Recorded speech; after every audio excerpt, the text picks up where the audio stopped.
Commercial Blender না, যেটা আমাদের এটা এত ইয়া হবে না। আচ্ছা যাই হোক, এটা ব্লেন্ডার আমরা অ্যাকচুয়ালি চাই হচ্ছে পিওর ব্লেন্ড করতে পারে, ঠিক আছে, যাতে একটা স্টেক করার পরে আইসটা বেঁধে না থাকে।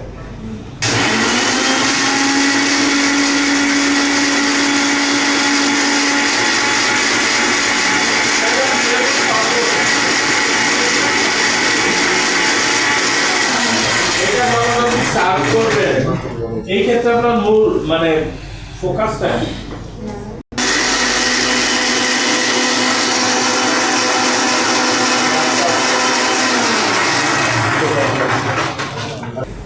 এটা আইসটা আমার মন মতো হয় নাই পুরা একদম এরকম হবে না। আইসের গুড়াটা এখানে যে গোলা যে খাইতাম আমরা, হ্যাঁ গোলা গোলা গোলা মানে এইগুলা করলে আর একটু করতে হবে, ঠিক আছে। পানি দিব হ্যাঁ দাও। না পানি দিবা না, এখানে টেস্টে লেবুর শরবত। এখন এটাকে আমরা একটু সুন্দর মতো